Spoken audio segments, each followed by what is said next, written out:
Gimmick, Grubby, and I crash-landed in the Great Desert, where we were caught in a huge earthquake, nearly losing Grubby. Then we really did lose Grubby when we were captured and imprisoned by strange creatures called mudbugs. We escaped For treasures bright, come dream with me tonight. Let's build a giant airship and sail into the sky. Welcome back to Retro-Wed, the Tiny Arm Hanger, and welcome to the land of Grundo. This week we're going to be talking about a very cheap, easy to collect toy line. It is Teddy Ruxpin from World of Wonder. But here's the thing. Most people know Teddy Ruxpin as the animatronic talking teddy bear that really is just a cassette player. I thought it was amazing technology for the time until I saw it in person as a kid and I thought, wow, I'm not as impressed. Now, this line came out in 1985. I didn't even know they made an action figure line, which I think is way cooler than a talking teddy bear. And with that, I don't even have the animatronic talking teddy bear, but I got this toy line for pretty cheap. We're going to talk about every single one of these figures. The whole toy line is right here on the table. And we'll talk about the vehicle, the airship, the playset that it is setting on, which is kind of a playmat, and more coming up.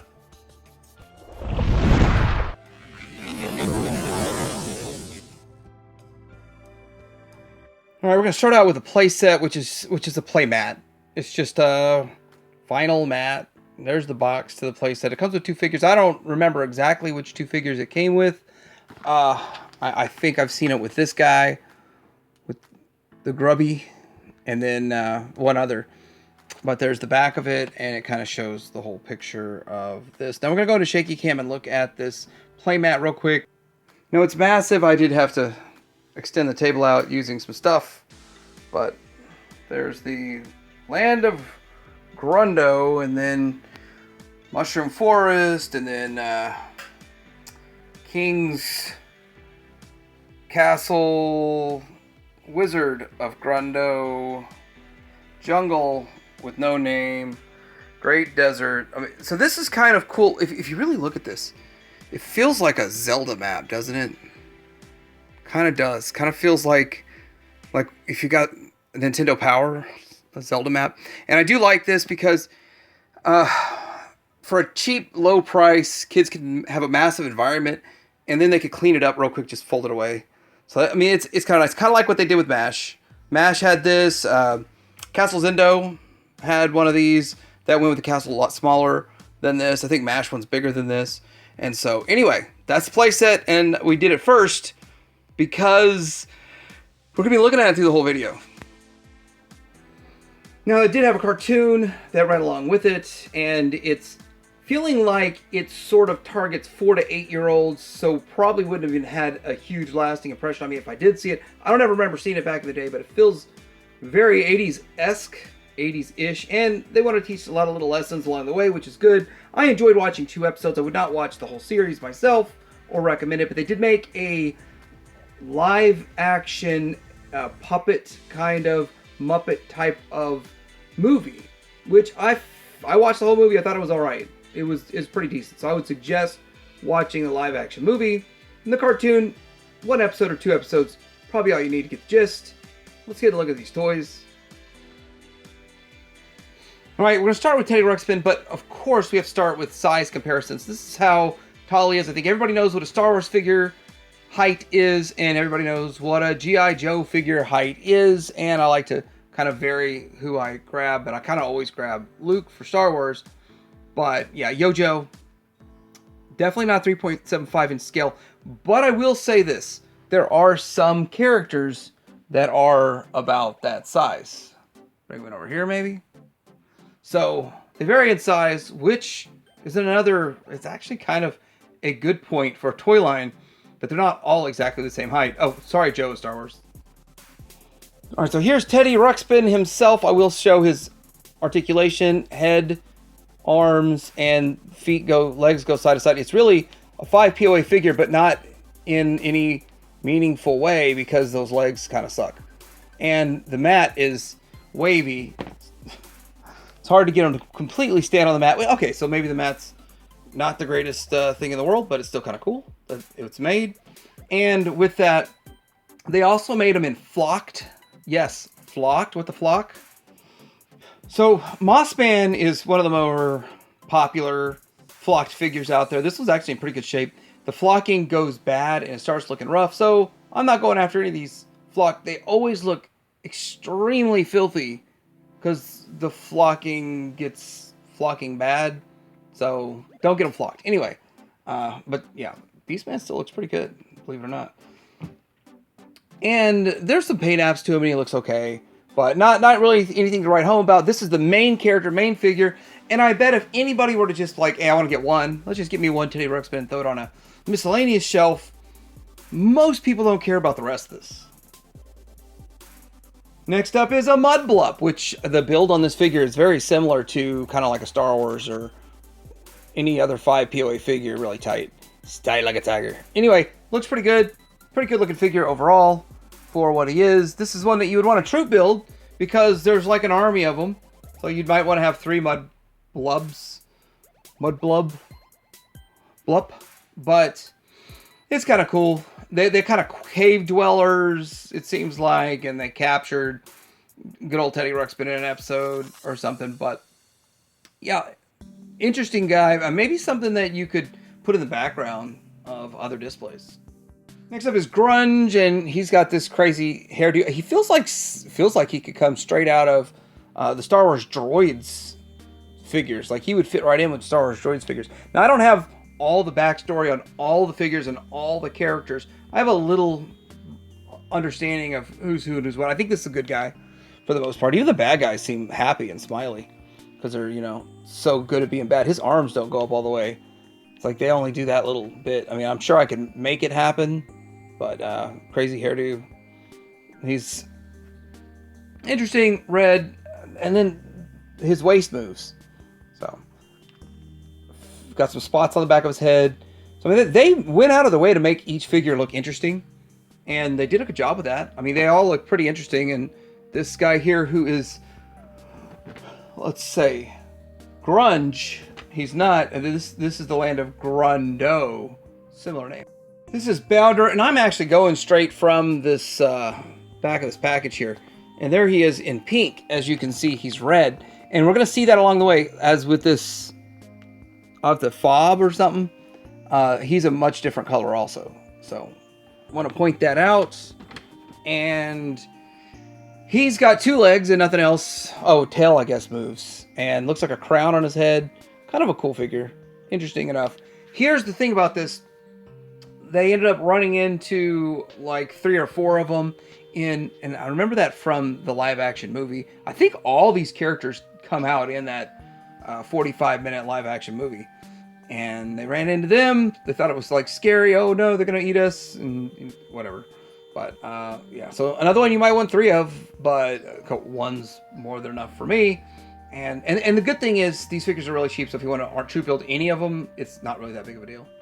Next up is Tweeg. He's the main bad guy. Here's the blue on the artwork. And notice they made Teddy Ruxpin way larger than he really is, which is strange. I think in the show he's got a red cloak, but I might be mistaken. His arm moves just a little bit. His head moves a little bit. The hand, I think, is static. So he's really just a statue. A staction figure, as if you will. I don't know. Is that his potion? Is he drinking a beer the whole time? He's just like really living it up throughout every episode. I don't know. But cool looking figure, Tweeg.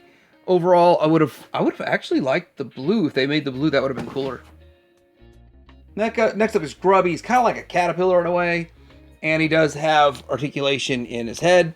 Both these arms, both these legs. Okay, both. All 6 legs. And well, he calls his arms legs also in the show.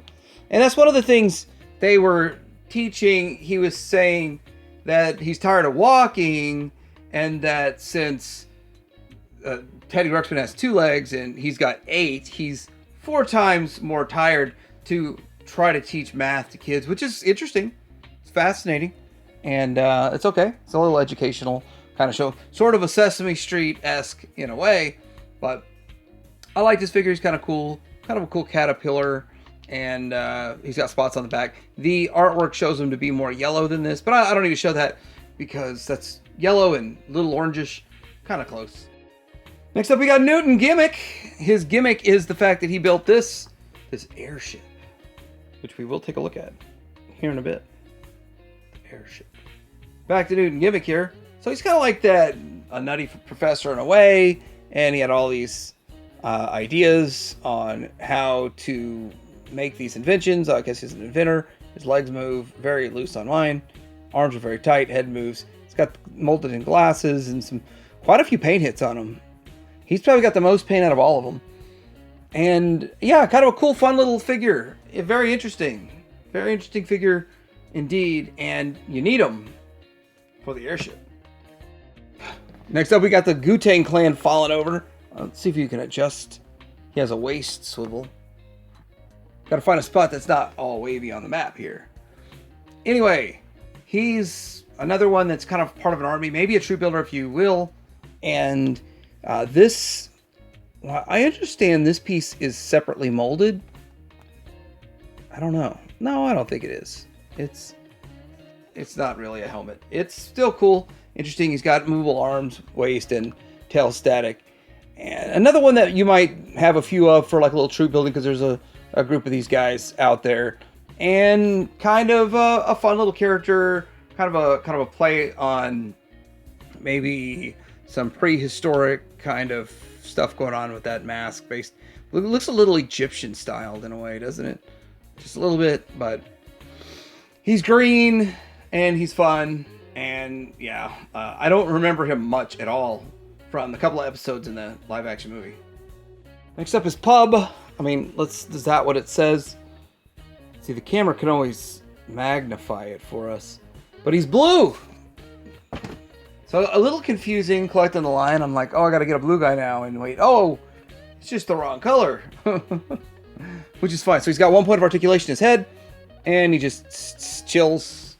Looking like that. That's cool. And all that stuff. I don't know much about the backstory on this dude. Do they bounce? Maybe. So this is probably the least interesting of all of them. I mean, even this guy over here has a couple of legs. But it's, I guess, fun and cutesy for the time.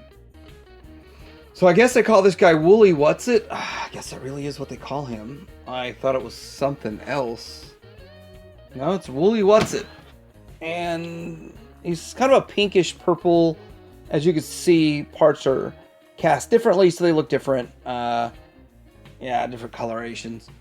But he looks like a happy chum. Happy-go-lucky kind of guy, and he's the big dude, and I believe he is a good guy. His tail does move, so 6 points of articulation on this dude, and probably the big muscle for the good guys that needs to come in once in a while and take care of some stuff. And he's actually pretty stable of figure. Also, all right, let's look at the airship. Let's look at the airship from a ways away first. Obviously, it's got like a balloon you blow up. And it's integrated these straps that go down to hooks down there. And then there's some wheels, some, what you would probably call casters that it has. And it's got this propeller on the back that's movable. And this whole system here, I'm not really sure exactly what it's supposed to do. But let's get a closer look. So the wheels move and fold, which I'm not sure why they have that much movement in them. Maybe just keep it from breaking.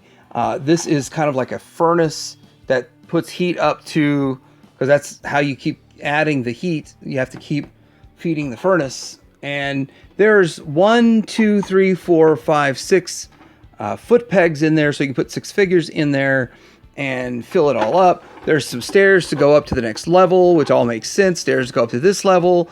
And this could also be doubled as a pirate ship. Here it is with figures on it, looking good. Looking real good. That's kind of how it probably would look displayed. And closer look at this here. This makes a whole lot of sense. They did talk about aerodynamics in the cartoon, which was fun. It's like a little fairy was talking about it. And this rotates. And this rotates. Then you have this rudder back here. So, I mean, it makes sense. And they did teach a little bit about aerodynamics, or hinted at teaching about aerodynamics a little bit in the cartoon. And I think that's about everything with this airship. All right, so this is my look at the 1985 Teddy Ruxpin toy line, and what do I say about it? It was a fun trip down semi-memory lane. I don't remember the show from when I was a kid, but it felt similar to a lot of shows that were out there at the time. The toy line isn't bad, considering for 1985, for the price point, they were cheap. I bet you a lot of them were in clearance bins, very easy to get. They're still very easy to get today. You can get this whole collection. I have less than $300 tied up in the entire collection, which some would say, yeah, that's way too much, and some would say that's a good deal.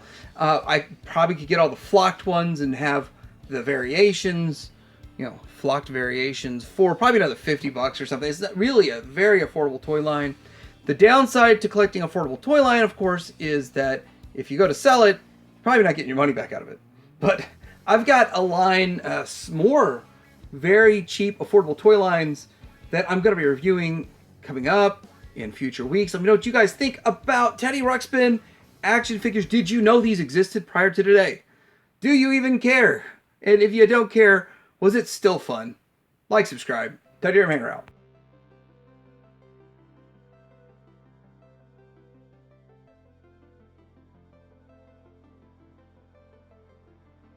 I don't know how I extended my review table. I used my Fans Toys FT40 poster, and it worked.